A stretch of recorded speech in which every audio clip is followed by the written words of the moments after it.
It's Tuesday. It's time for my weekly mini training here on my business page. Welcome. I'm Jan Copeland, real estate coach exclusively and specifically and excitedly just for women real estate agents. Oh, I hate how that light does that on my sign back here. Anywho, all right, ladies, sorry I was a little late. It's 12:02 instead of 12 noon, and it was because my 3.5-year-old granddaughter is sick, and I couldn't get off FaceTime, so I'm sure you'll forgive me for that. But thank you for joining me, whether you're on the replay or live. If you could please tell me where you are from, and really share with me how your year's going so far. So January's over. We have 1 month in the books. Tell me how things are going for you, okay? Okay, 2 announcements. One is that the 2nd annual She's Unstoppable Live conference, the national conference, that's taking place April 14th here in Richmond, Virginia, we decided to extend the early bird pricing until February 15th. And then after that, it's definitely not going to be extended again. So go to she'sunstoppablelive.com and grab your seat. We have about 150 tickets gone, and you don't want to miss out. I'm so excited. I want to share with you that we have, in addition to the women executives, who we have CEO of Exit, we have a Senior VP of Long and Foster, President of Berkshire Hathaway, President of Exit Realty, EXP Realty. We also have an executive from CEO of one of the largest Keller Williams offices. And in fact, Amina Basic, she is I was floored by her. I spoke to her last week, and she is the CEO of the #1 Keller Williams office in Virginia. Now, of course, this is a national conference, so we have speakers flying in from Washington State, California, but it's pretty amazing, this woman that is going to be from Keller Williams. So, in addition to these executives that some of whom are on the top 200 power list of women executives in residential real estate, we also have panelists, and we have 4 panels. We have social media panel, we have a lead generation panel, and we have an investment panel, and then we have the coaching panel. So we have quite an amazing day in store for those of you who take advantage of the of buying your She's Unstoppable Live national conference ticket while it's still on our early bird special, okay? Early bird pricing. All right.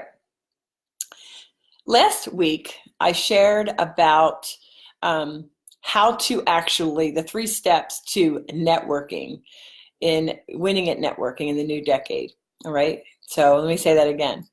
I covered the 3 steps to winning with networking in the new decade, all right? Because that's what we're in, a new decade.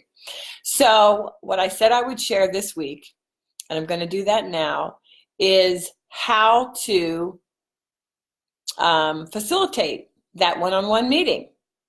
So let me back up and explain that when you're networking, it just simply means that you are out and about in your market, face-to-face with people. That's networking. And you do it to grow your audience. You do it to be seen. You do it to be noticed, right? And then you do it to be known. So you want to be noticed and known. Excuse me. Hi, Carol, Mary, Cheryl, Anne-Marie. There's a couple others, but I don't see your names. But anyway, so the mistake a lot of people make is that you think that when you left the networking event, you should have made this amazing connection and you get let down. Well, that's not the case, right? So we talked about how you need to go there with a goal of trying to identify 3 to 5 people that you really want to go further in a relationship with, right? So today what we're going to talk about is what to say when you are in that one-on-one. BNI, okay? My friend Carol is starting a BNI group, which is an amazing, amazing way to grow your audience and to give and get referrals on a regular basis. It's really a commitment, right? If you know what BNI is. So their whole premise is also having many one-on-ones with those people that are in your referral group. And so what I'm suggesting and what I'm going to share with you now is how to facilitate that one-on-one. So picture this scenario. You've met this awesome lady that you just felt a connection with for whatever reason at a networking event. And after the networking event, you texted or called or emailed and said, hey, I'd like to, why don't we meet for coffee and get to know each other better, whatever. So now you show up at Panera, okay, or at Starbucks or whatever. What I want you to understand is the goal of this one-on-one. Remember, we don't want to do anything without having a definitive reason for doing it, right? So the goal of this one-on-one is to see if this person is someone that you want to have in your sphere, someone that you want to maybe collaborate with and just go deeper with in a relationship. And it's because really it's like you're kind of dating, right? And so you're just trying to see if this person is a person that you want to bring into your tribe, a person that you want to bring into your inner circle, if you will, all right? So I need you to know that when you show up for the appointment, you need to be ready to bring energy and your smile to the meeting, okay? And I would always just say, 30, 40 minutes. It's not like some hour-long meeting or anything, okay? So, but you want to bring your energy because energy is contagious. You want to bring your smile. You want to make sure that when you're done, your one-on-one time, that you and that other person are going to leave the meeting feeling more energized, and because that makes them want to do it again. If you are, sucking the life out of them, then they're going to be like, I don't want to be around that chick anymore, okay? So you want to be fun to be around. Hope-filled, optimistic, things like that. So let me just see my notes. Okay, so before you go, you have to be a stalker and you have to make sure that you have some knowledge base about this person so that you can speak intelligently. I mean, you don't have to spend hours on this, a quick 5 minutes. See if they're on Facebook, see, if they have a family, they just got a new dog, a new baby, if they just moved, whatever, you're trying to get some intelligence so that you can have some discussion points during this one-on-one.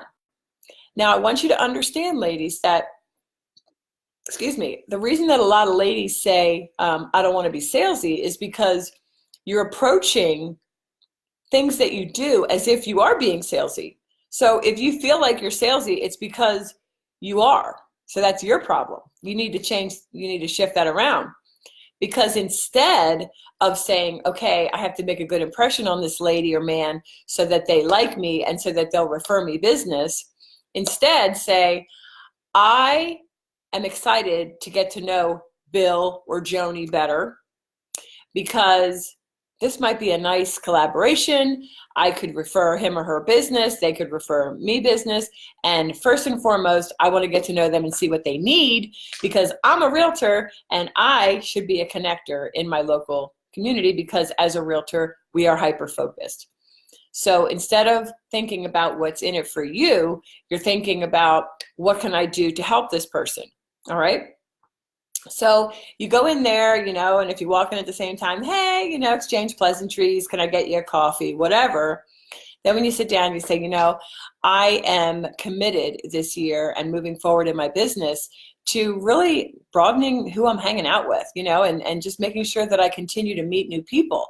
And when we met at the such and such, I just felt a connection with you. And so thanks for meeting with me and, seeing what takes place next or whatever, thanks for meeting with me.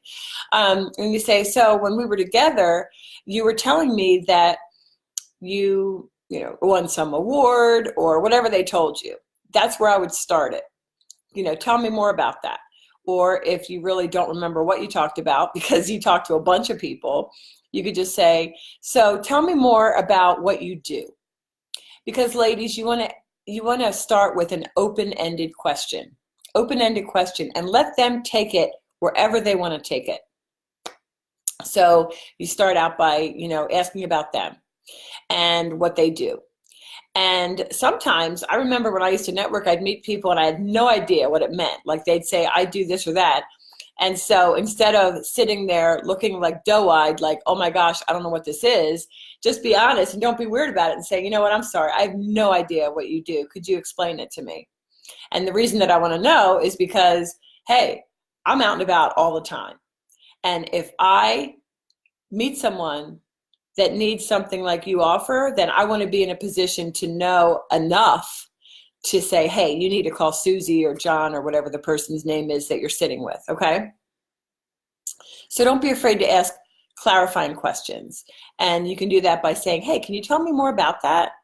Or, I'm sorry, I'm totally lost. I really want to know more about what you do. It sounds intriguing or whatever. And then, ladies, let the conversation just take normal course. It's not as if you're going to have like a script sitting there, because that would be disingenuous. And so just take it as it comes.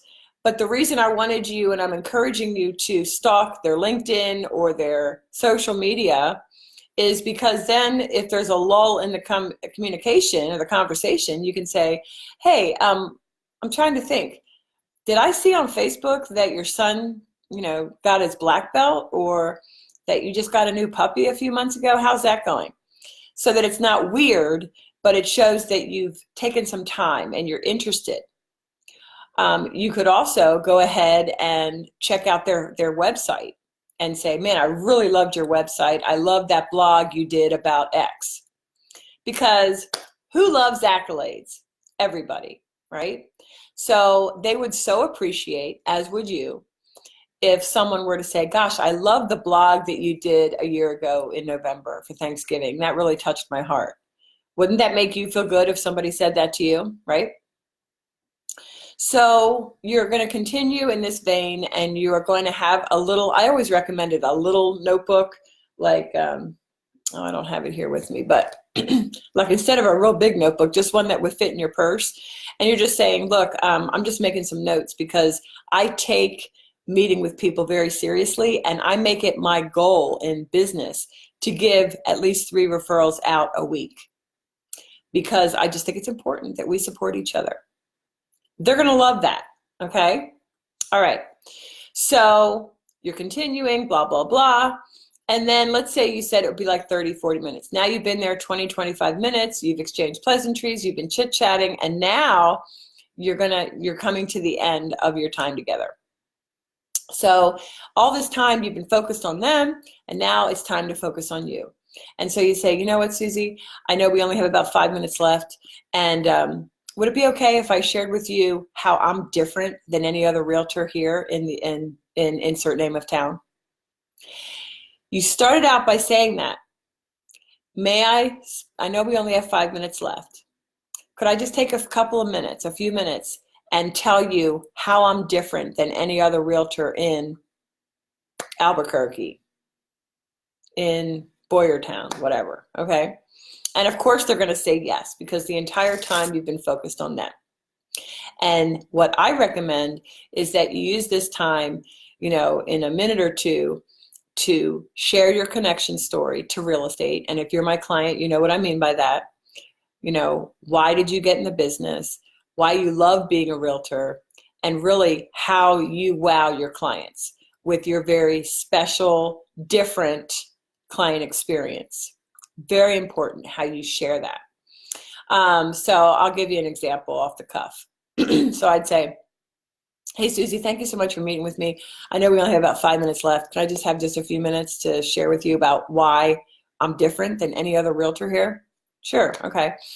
And I like visual aids, and I know that women, I only networked with women, and I know that women are very keyed in from a visual standpoint.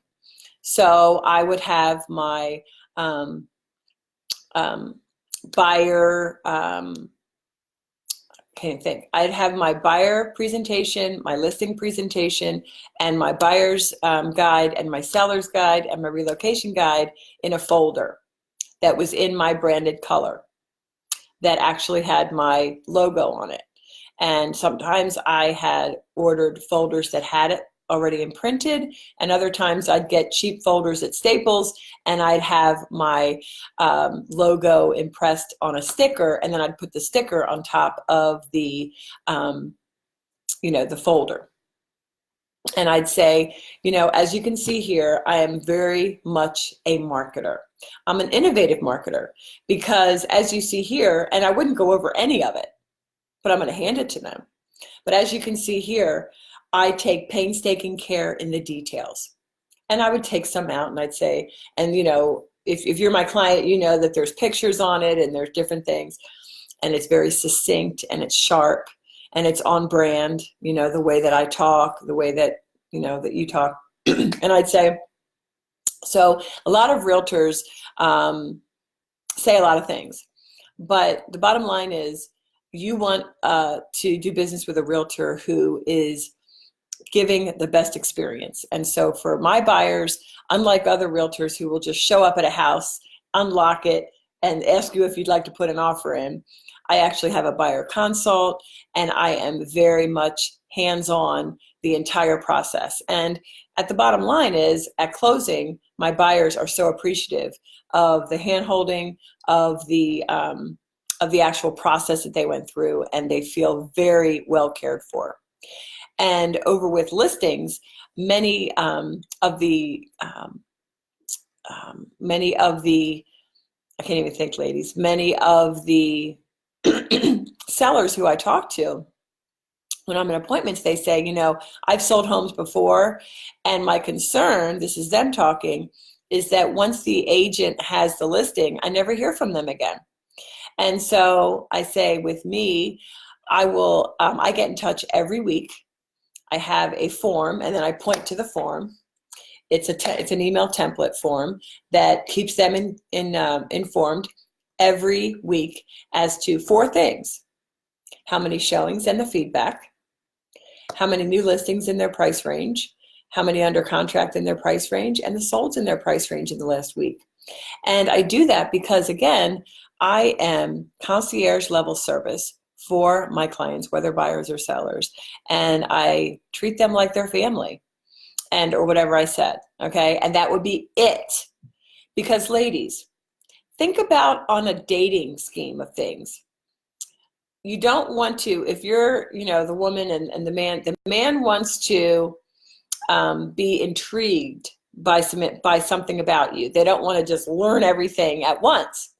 So we don't want to spend more than 2 minutes, 3 minutes at the most, hitting on a highlight of how you deal with buyers, sellers, and or investors, whatever you want to share on. And maybe instead of doing both, maybe for that meeting you would just talk about listings if you want to be weighted more toward the listings. Or if you want to be more a buyer's agent, then you would just speak to the buyers. So I hope you understand that that's it, ladies. Now, as far as the meeting, then when it's time to go, you say, gosh, Susie, this has been so great. I will get back to you. I know that you said that you were needing a new veterinarian and or a new boarding or a new groomer or a new daycare or whatever it is, a new photographer for your family photograph or whatever, and say, I'm going to get back to you by tomorrow because I think I have some people in mind that could help you. And that's it. And then you hug, whatever, hug, shake hands, and out the door you go. Now, this is, as I said last week, the second step of networking. Okay, so you met them, you set this meeting up, boom. Are you done? No, because like anything, this is a stacking, a layering, right? So to me, you send a handwritten note and say, gosh, it was great getting together. I was so glad I was able to help you find a new veterinarian or find a new hairdresser or whatever, right? And then you add them to your database and you friend them on Facebook and you do all these things so that you can continue and make sure you have their cell phone, put them in your cell phone so that you can continue the dialogue with them. Not in a weird way, not in a bothersome way either, but just in a way that they're going to be a new friend. And that's the way you can win nowadays in business. So 22 minutes into it, I'm going to see if there's any questions. No questions. Okay.